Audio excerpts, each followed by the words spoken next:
Hello student, welcome our science classes. So today is our new chapter. Name is Animals, Forms and Function. इस chapter में हम पढ़ेंगे जितने भी जानवर होते हैं या जितने भी जीव होते हैं उनकी बनावट कैसे होती है, वो कैसे कार्य करते हैं। तो हम इस चैप्टर में देखते हैं कि कीवर्ड्स क्या हैं। देखते हैं इसमें क्या है। At a glance the human skeleton system, structure of the human skeleton, joints, muscular system, locomotion in animals. तो इन सब चीज़ों के बारे में पढ़ेंगे। ये चैप्टर थोड़ा सा लॉन्ग है तो हम पार्ट 3 में ही आपको प्रोवाइड करेंगे। तो आज हम पार्ट 1 में आपको 2 पेजेस आपको पढ़ाएंगे। तो चलिए स्टार्ट करते हैं। क्या है इसमें। We know that all the living beings are made up of structural unit called cell. हम जानते हैं कि जितने भी जीवित चीज़ें होती हैं, जितने भी जीव हैं, सजीव हैं, ठीक है, उनकी जो बनावट हुई है वो एक ही प्रकार के सेल से यानी कि कोशिका से ही मिलके बनी हुई है। तो उनको हम क्या कहेंगे, उनको हम कोशिका कहते हैं। सेल क्या हुई, कोशिका, एक ही टाइप की। These cells are specialized in structure and function in order to perform different function। तो ये सेल इनकी इस तरह से बनावट हुई होती है, मतलब खास तरह की बनावट होती है और जो कि ये परफॉर्म करती है, मतलब इनको क्रियान्वित करती है अलग अलग कार्य करने के लिए, उनको बनाए रखती है। ऐसे ही कि सेल की यानी कि कोशिकाओं की बनावट ऐसी होती है। सेल आपको पता ही होगा कि हमारी बॉडी में छोटी छोटी सेल होती हैं। सेल से क्या होते हैं, सेल जब एक साथ मिलती हैं फिर टिश्यूज़ बनाती हैं यानी ऊतक बनाती हैं, फिर ऊतक से कोई भी ऑर्गेन्स बनता है, ऑर्गेन्स बनता है तो पूरे हमें बॉडी का स्ट्रक्चर मिलता है। ठीक है, तो इतनी प्रोसेस रहती है। Cell unite together to form tissues, tissues unit to form an organ unite together to form an organ system। तो सेल कह रहे हैं, सेल मिलकर क्या बनाते हैं, ये ऊतक बनाते हैं। Tissues unite to form an organ, और जब टिश्यूज मिलके क्या बनाते हैं, ये किसी भी जो हमारी बॉडी का कोई भी शरीर का या शरीर का जो अंग होता है उसको बनाते हैं। Organ unite together to organ system, और जब कोई अंग होता है, जब कोई अंग बन जाता है हमारी बॉडी का, तो ये सब मिलके क्या कर बनाएंगे, हमारा ऑर्गेन सिस्टम बनाते हैं यानी अंग तंत्र बनाते हैं। ऑर्गेन जैसे हो गया हमारा जैसे आँख है, नाक है, ठीक है, या अगर इंटायर की बात करते हैं, इंटर मतलब अंदर में बॉडी के अंदर की बात करें तो यहाँ पे से हार्ट है, लंग्स है, ठीक है, ये सब बनाते हैं। तो ये सब क्या है, ऑर्गेन्स है। Our body is also made up of number of system, each system perform specialized function. जो हमारी बॉडी भी क्या है, ये कई सारे तंत्र कई सारे नंबर में है, मतलब जितने भी तंत्र प्रणाली है वो बहुत ज़्यादा नंबर में है। जो जिनका इस सिस्टम इस परफॉर्म जो इनका परफॉर्म होता है, जो इनका क्रियान्वयन होता है वो ख़ास तरह से होता है, मतलब कार्य करने की जो इनकी क्षमता होती है वो ख़ास होती है, विशेष होती है। स्पेशलाइज्ड मीन्स होता है विशेष। All the system are linked together and make a communication with the help of nervous system। तो जितने भी तंत्र होते हैं, all the system are linked, जितने भी तंत्रिका जो तंत्र होते हैं वो एक दूसरे से जुड़े रहते हैं, मेक ए कम्युनिकेशन, और क्या करते हैं, एक दूसरे से जुड़ते हुए वो नर्वस सिस्टम की हेल्प से सूचना पहुंचाते हैं। ठीक है, जैसे अगर चोट लग गई, ठीक है, या आपको कहीं पे पेन हो रहा है तो ये क्या करते हैं, तुरंत नर्वस सिस्टम इसको सूचना पहुंचाती है, ठीक है, हमारे ब्रेन में, तो वो फिर हमें फील होता है। There are several organ system in our body. यहाँ पे कई सारे ऐसे ऑर्गेन सिस्टम है हमारी बॉडी में। तो ये टेबल में दिया गया है, इसको हम पढ़ते हैं क्या है। फर्स्ट है इसमें सिस्टम, पहला है डाइजेस्टिव सिस्टम। तो डाइजेस्टिव सिस्टम क्या है, पाचन तंत्र होता है। ये पाचन तंत्र में कौन कौन से ऐसे ऑर्गेन आते हैं, mouth, food pipe, small intestine, large intestine, liver and pancreas. ठीक है, तो ये सारे इसमें ऑर्गेन्स आते हैं जो कि डाइजेस्टिव सिस्टम में हेल्प करते हैं। रिस्पायरेटरी सिस्टम में क्या है, ये जो श्वसन तंत्र होता है उसमें, जिसमें से हम सांस लेते हैं, नोज़ है, wind pipe and lungs. Circulatory system जिसमें खून का दौड़ाव होता है या खून रक्त प्रवाह या परिसंचरण तंत्र जिसको कहते हैं, तो इसमें होता है हार्ट ब्लड वेसल। नेक्स्ट है नर्वस सिस्टम, तंत्रिका तंत्र जो कि नसों के द्वारा जो कार्य किया जाता है। तो उसमें कौन कौन से ऐसे ऑर्गेन्स आते हैं, brain, spinal cord, nerve sense organs. Excretory system ये क्या होते हैं, ये उत्सर्जन तंत्र होते हैं जो हमारी बॉडी से वेस्ट मटेरियल बाहर निकल जाते हैं। तो इसमें होता है स्किन से जैसे पसीना निकल जाता है व्यक्ति के, ठीक है। Lungs, kidney, liver, large intestine, urinary bladder, ureter, ठीक है। तो ये सारे क्या है एक्सक्रिएटरी सिस्टम में आते हैं, ये सारे ऑर्गेन्स हैं। रिप्रोडक्टिव सिस्टम क्या होते हैं, जिससे प्रजनन तंत्र होता है, ठीक है। ओवरी एंड टेस्टिस, ओवरी किस में पाया जाता है, ये फीमेल में होता है और टेस्टिस मेल में पाया जाता है। नेक्स्ट है, in this chapter we will study about skeleton system in human beings and some other animals which are vertebrates and invertebrates separately. तो इस चैप्टर में हम पढ़ेंगे कि जो मानव कंकाल तंत्र होता है उसके बारे में हम पढ़ेंगे, और कुछ ऐसे जानवर होते हैं जो कि कशेरुकीय होते हैं और कुछ अकशेरुकीय जिनको अलग अलग नाम दिया गया है। तो कशेरुकीय क्या होते हैं, वर्टिब्रेट्स क्या होते हैं, जिनके पास रीढ़ की हड्डी होती है वो होते हैं वर्टिब्रेट्स, और इनवर्टिब्रेट्स कौन से होते हैं, जिनके पास रीढ़ की हड्डी नहीं होती है, ठीक है। तो इस तरह इनको दो पार्ट में डिवाइड किया गया है। नेक्स्ट है द ह्यूमन स्केलेटन सिस्टम, मानव कंकाल तंत्र।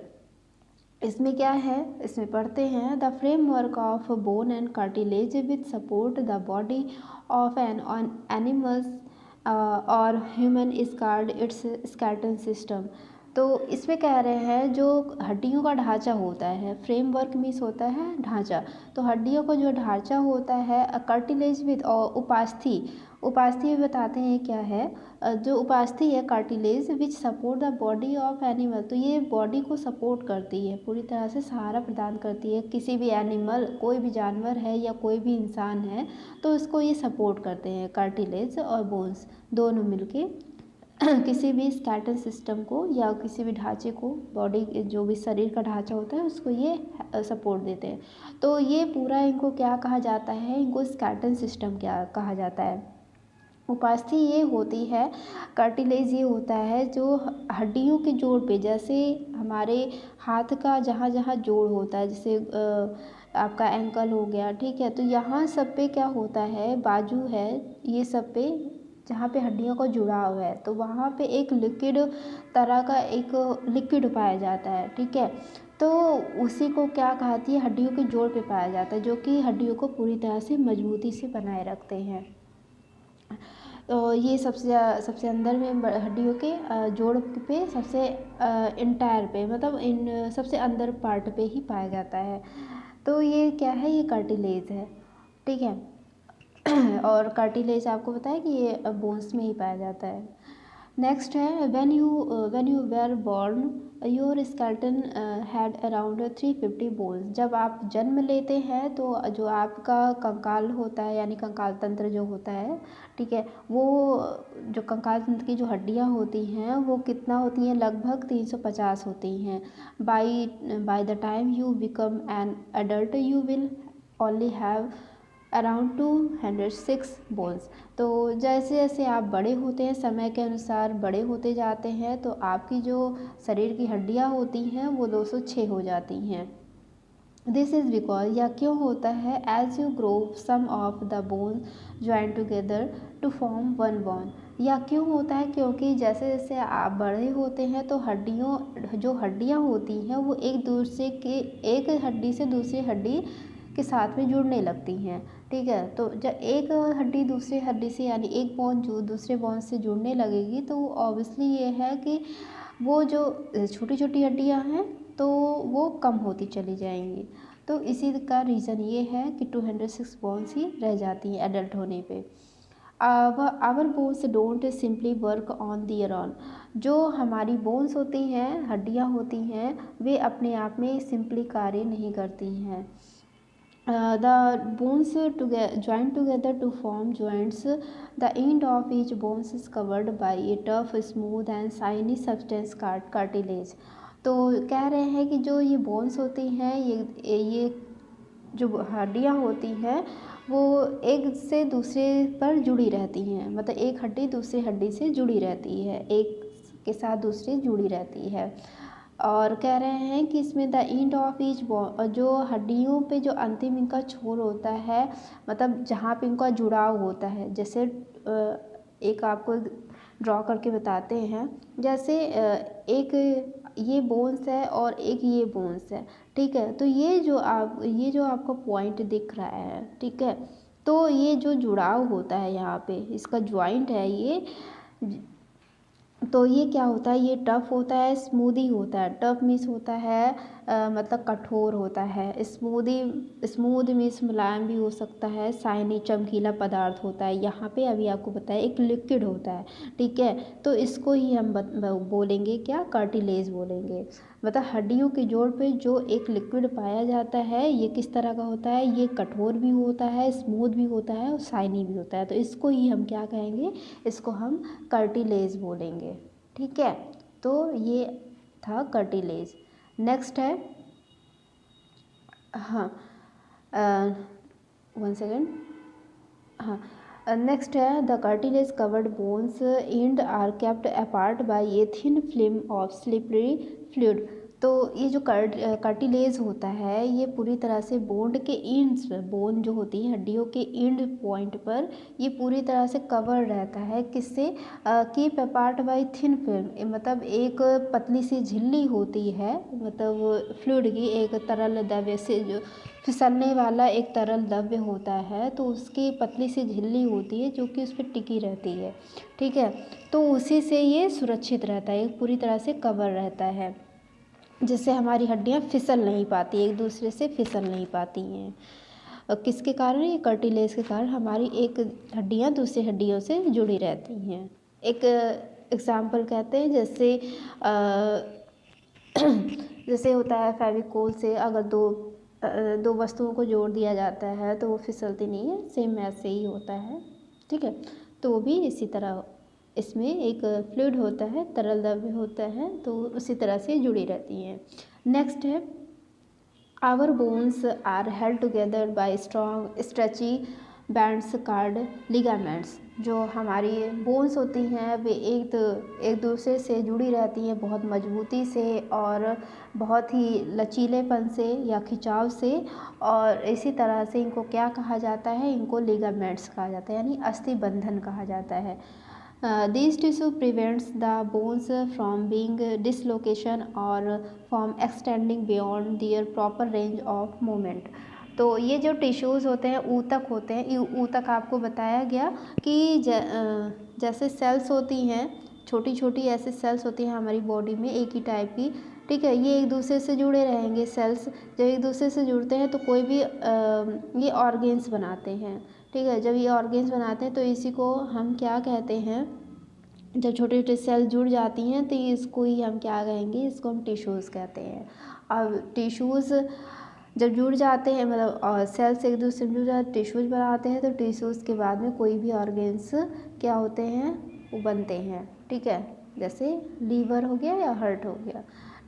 तो ये था, तो इसमें क्या है, ये जो टिश्यूज़ प्रिवेंट करते हैं, जो भी बोन्स होती हैं अगर अव्यवस्थित हो जाती हैं या फिसल जाती हैं, ठीक है, फिसल जाती हैं, तो इनको अपनी सीमा से बाहर नहीं आने देते हैं।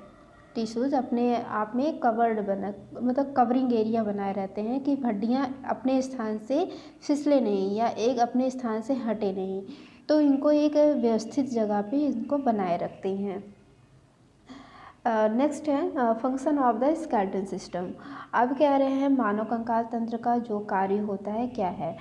It forms framework of the body. ये जो होता है जो स्केलेटन सिस्टम होता है, ये हमारे शरीर का एक ढांचा जो होता है उसको प्रदान करता है। It helps to protect and keep the delicate organs of the body in their proper position. तो जो ये हेल्प जो ये हमें हेल्प करता है, प्रोटेक्ट भी करता है किस चीज़ों का, जैसे हमारे ऑर्गेन्स हैं, जैसे हमारे शरीर का कुछ ऐसे नाजुक अंग होते हैं, ठीक है, तो उनको ये सुरक्षित रखता है, उनको उन्हीं की जगह पे बनाए रखता है, जो हमारी शरीर का पूरी तरह से ढांचा रहता है, तो इससे सुरक्षित भी रहता है। और ये जो ढांचा है पूरी बॉडी का, मतलब हड्डियों का जो ढांचा है वो पूरी तरह से सेफ बनाए रखता है हमारे अंदर के जो ऑर्गेन्स होते हैं। For example chest bone, ribs and back bone protect heart and lungs. तो ये सब एग्जांपल हैं जो कि हमारे शरीर के अंदर में पूरी तरह से सुरक्षित बने रहते हैं। किसके कारण? जो हमारी बॉडी में जो हमारी बॉडी का जो फ्रेमवर्क है, यानी स्केलेटल सिस्टम है, ठीक है, जो बोन्स का फ्रेमवर्क होता है, ढांचा होता है, तो उसके कारण क्या होता है, हमारे जो ऑर्गेन्स होते हैं वो पूरी तरह से प्रोटेक्ट रहते हैं, सुरक्षित रहते हैं। The brain is protect by the bones in the skull. तो ब्रेन को प्रोटेक्ट किया जाता है वो बोन, जो खोपड़ी में जो बोन्स रहती हैं, हड्डियाँ रहती हैं, तो ये हमारे मस्तिष्क को पूरी तरह से क्या करते हैं, सुरक्षित रखते हैं। The backbone protect the spinal cord. और जो हमारी रीढ़ की हड्डी होती है वो किससे सुरक्षित रहती है? वो जो स्पाइनल कॉर्ड होता है, यानी कि कशेरुकी से, ठीक है, तो उसी तरह से ये सुरक्षित बने रहते हैं। It allows us to move because our muscles are attached to our bones. When our muscles move, they move the bones and we move. तो ये जो बैकबोन होता है इसके कारण हम मूव कर सकते हैं, कहीं भी झुक सकते हैं या खड़े हो सकते हैं। और इससे क्या होता है, इसके कारण जो हमारी मसल होती हैं हमारे बोन्स से जुड़ी रहती हैं, ठीक है, जो हमारी बॉडी की मसल्स होंगी वो हमारे बोन्स से, हमारी हड्डियों से जुड़ी रहती हैं। और जिसके कारण क्या होता है कि हमारी मसल्स भी क्या करती हैं, मूव करती हैं, और उसी के कारण जो बोन्स होंगी मूव होंगी, उससे हम भी क्या होंगे, हम भी कहीं ना कहीं मूव करेंगे, ठीक है, या चलते फिरते रहते हैं, हमारी बॉडी मूव करती रहती है। नेक्स्ट है structure of the human skeleton. अब इसमें कह रहे हैं कि इसकी बनावट कैसी होती है, ह्यूमन स्केलेटन की कैसी बनावट होती है। अगर पूरे वीडियो में अगर आपको कोई भी टॉपिक नहीं समझ में आएगा तो आप मुझे कमेंट बॉक्स में बताइएगा, हम उसको फिर से आपको बताने की कोशिश करेंगे। तो आगे पढ़ते हैं क्या है इसमें, इनकी बनावट कैसे होती है। The human skeleton has 4 basic part. तो इसका 4 बेसिक पार्ट होते हैं, किसका, ह्यूमन स्केलेटन का। फर्स्ट है स्कल, बैकबोन और spine, the ribs and limbs. Skull जो खोपड़ी होती है, नेक्स्ट है बैकबोन या स्पाइन, जो पीछे हमारा रीढ़ की हड्डी होती है उसको बैकबोन या स्पाइन बोलते हैं। नेक्स्ट है रिब्स होती हैं पसलियाँ जो हमारे चेस्ट के पास पाई जाती हैं। एंड लिम्स, और जो हमारे अंग होते हैं, 2 हाथ 2 पैर, ठीक है, तो ये लिम्स हैं। नेक्स्ट है द स्कल। अब स्कल होता क्या है, कैसे इनकी बनावट होती है। The skull is a bony structure that surrounded and protects your brain. तो ये जो खोपड़ी होती है ये पूरी तरह से इनकी हड्डियों की बनावट होती है, पूरी हड्डियों से ही पूरा ये बना रहता है। और ये चारों तरफ से पूरा हमारा जो ब्रेन होता है उसको पूरी तरह से ये सुरक्षित रखती है, ठीक है। जो खोपड़ी होती है हमारे जो खोपड़ी के अंदर जो ब्रेन होता है उसको पूरी तरह से ये प्रोटेक्ट रखता है। The school support the structure of the face and protect the brain against injury. तो जो स्कल होता है ये सपोर्ट करता है किसे, जैसे हमारे फेस पे जो छोटी छोटी या हड्डियाँ होती हैं, या जो छोटे छोटे अगर कहीं घाव भी लग जाते हैं, चोट लग जाती है, या ब्रेन में कहीं पे चोट लग जाती है, तो ये क्या करते हैं, पूरी तरह से पहले हड्डियों पे चोट लगती है, फिर अंदर का कोई पार्ट इंजर्ड होता है, तो इससे ये सुरक्षित पूरी तरह से बनाए रखते हैं। कौन? ये स्कल, ठीक है, क्योंकि स्कल हमारा पूरा ये कवर्ड कर लेता है, किसे, ये पूरे पार्ट को, ठीक है, ये पूरा स्कल है। नोज, आइज़ और ये टीथ, ये जॉ, ये सब क्या है, ये पूरे तरह से इसको हम स्कल ही कहेंगे। तो ये इसमें बताया गया है। नेक्स्ट है the skull has two main part. Skull के दो पार्ट होते हैं, फर्स्ट है क्रैनियम एंड सेकंड है फेशियल बोन्स। क्रैनियम क्या होता है, कपाल। कपाल क्या है इसमें, the cranium is a part of skull that holds and protect the brain in a large cavity called the cranial vault. तो ये जो क्रैनियल होता है, कपाल होता है, एक ऐसा भाग होता है, खोपड़ी का ऐसा भाग होता है जो कि होठ पकड़े रहता है, पकड़ो और सुरक्षित बनाए रखता है। जो ब्रेन में अगर कहीं छेद हो जाता है, brain in a large cavity, अगर बहुत बड़ा छेद हो जाता है तो उसको ये सुरक्षित प्रदान किए रहता है, मतलब सुरक्षित बनाए रखता है। ठीक है, मतलब इसके कारण कहीं हमारे मस्तिष्क में कहीं छेद नहीं हो पाता है, ये तुरंत क्या करता है, उसको हील कर देता है, भर देता है। तो इसको हम क्या कहेंगे, इसको कपाल कच्छ बोलते हैं या क्रैनियल वॉल्ट बोलते हैं। फेशियल बोन, अब हमारे चेहरे पर जितनी बोन्स होती हैं, ठीक है, जितनी हड्डियाँ होती हैं उसमें ये है। The facial bones consist of the upper and lower jaw and a few other bones. तो हमारे चेहरे पे हड्डियाँ होती हैं, कहाँ, जैसे कुछ जबड़े ऊपर पर होते हैं, कुछ नीचे पर होते हैं, और कुछ ऐसे छोटी छोटी हड्डियाँ होती हैं। The lower jaw is movable, और जो हमारे चेहरे पर जो हमारा जो माउथ है उस पर जो जबड़ा नीचे वाला होता है तो वो हम उसको हिला सकते हैं, लेकिन ऊपर वाला नहीं हिला सकते हैं। आप ट्राई कर सकते हैं, आपका फेस देखिए, अगर आप बोलते हैं तो आपका नीचे वाला जबड़ा हिल सकता है, लेकिन ऊपर वाला एक ही जगह पे सिचुएटेड रहता है। ठीक है, तो इसी तरह इसमें फेशियल बोन्स में है। The movement of this jaw enables us to eat, talk and sing. तो इसी तरह जो जॉ होता है यानी जबड़ा होता है वो मूवमेंट करता है, और उसी के कारण हम लोग खाना खा सकते हैं, बोल सकते हैं और गा सकते हैं। तो ये था स्कल में दो इसके पार्ट थे, आपको बता दिया गया। एक क्रैनियम था, एक फेशियल बोन्स था। नेक्स्ट है द स्पाइन और बैकबोन। अब कह रहे हैं इसमें स्पाइन, या स्पाइन वही है, वही रीढ़ की हड्डी, इसको दो नाम दिया गया है, स्पाइन या बैकबोन। ठीक है, नेक्स्ट है द बैकबोन और the vertebral column extend from the base of the skull to the hip. तो जो बैकबोन होती है ये पूरी तरह से मतलब बढ़ी रहती है, कहाँ तक, हमारे खोपड़ी से लेकर हमारे हिप तक ये पूरी तरह से इसकी बनावट रहती है।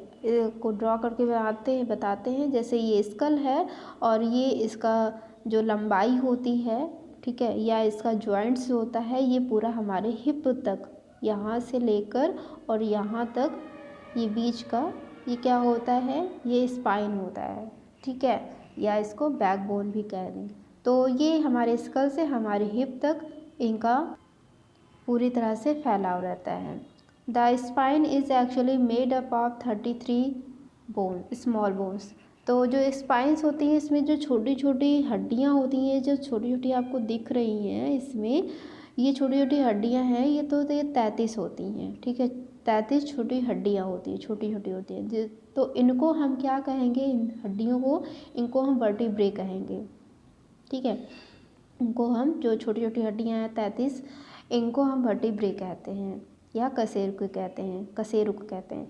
With a cord inside called the spinal cord, जो कि अंदर से जुड़ी रहती हैं। आपको दिखाते हैं इसमें, जो कि अंदर से, देखिए आप यहाँ पे क्या है, बीच में स्पेस है, यहाँ पे देखिए ये बीच में स्पेस है, तो ये अंदर की तरफ जुड़ी रहती हैं। ठीक है, तो इनको क्या कहा जाएगा, इनको स्पाइनल कॉर्ड कहा जाएगा। नेक्स्ट है the vertebrae are the bones of the spine. तो वही कह रहे हैं कि इसमें कशेरुक जो होती हैं, कशेरुक ही रीढ़ की हड्डी होती है। Together they support the entire body. तो इसी के साथ साथ ये पूरी बॉडी को सपोर्ट करते हैं, सहारा प्रदान करते हैं, जिसके कारण इंसान कोई भी काम कर सकता है। ठीक है, वो झुक सकता है, बैठ सकता है, चल सकता है। ठीक है, तो ये मेन पार्ट होता है। ठीक है, हमारी बॉडी का मेन पार्ट होता है। Each of the vertebrae bones has anterior front part and A posture back part. तो इसमें कह रहे हैं जितने भी वर्टिब्रे बोन्स होते हैं, पहले जो सामने का जो भाग होता है यानी रीढ़ की हड्डी का जो सामने का पार्ट होगा उसको कहते हैं वर्टिब्रल बॉडी कहते हैं। ठीक है, जैसे अभी आपको पूरी तरह से इसमें एक्सप्लेन करके बताते हैं कि रीढ़ की हड्डी में फ्रंट का जो पार्ट रहेगा यानी एंटीरियर पार्ट होता है, और जो बैक साइड पे होता है उसको पोस्चर पार्ट बोलते हैं या बैक पार्ट बोलते हैं। The anterior portion is called vertebral body. तो वही कह रहे हैं जो एंटीरियर यानी कि सामने का जो पार्ट होगा, रीढ़ की हड्डी का जो सामने का पार्ट होगा उसके वर्टिब्रल बॉडी बोलते हैं। नेक्स्ट है the spinal cord is a bundle of nerves that takes message from the brain to the body. तो ये जो रीढ़ की हड्डी होती है इसमें कई सारी जो नसें होती हैं, नसों का एक बंडल होता है जो कि इनसे जुड़ा रहता है, किससे, रीढ़ की हड्डी से जुड़ा रहता है। और जैसे हमारी बॉडी में कोई भी अगर आपको फंक्शन होता है तो ये तुरंत मैसेज हमारे ब्रेन को देते हैं, तुरंत वहाँ तक मैसेज पहुँचा देते हैं। कौन, ये जो नर्व्स होती हैं यानी नसें जो होती हैं, ये तुरंत हमारी बॉडी में जो ब्रेन होता है, ठीक है, वहाँ पे तुरंत इनको संदेश पहुँचा देते हैं कि हाँ यहाँ पे चोट लगी है या पे यहाँ पे पेन हो रहा है, कुछ भी ऐसे एक्स्ट्रा चीज़ें। ठीक है, तो ये था इसमें, हाँ इसमें था बैकबोन के बारे में। The backbone has 5 region. Backbone के 5 रीजन क्षेत्र हैं। Starting from the top this region are. तो ये कहाँ से स्टार्ट होते हैं, पहले नेक से यानी गर्दन से, फिर चेस्ट पे आते हैं, चेस्ट से बैली पे यानी कमर पे, फिर हिप पर, उसके बाद टेल पर, पूंछ पर। ठीक है, तो ये यहाँ पे स्टार्ट होते हैं और टेल पे ये फिनिश हो जाते हैं। तो इतना आप यहाँ तक पढ़िएगा। नेक्स्ट आपको फिर से हम पढ़ाएंगे 2 पेजेस, क्योंकि चैप्टर लॉन्ग है, आपको पहले ही बता दिया गया। सो आप इतना पढ़िए, अगर कोई प्रॉब्लम होती है तो आप हमसे पूछ लीजिएगा। Thank you everyone.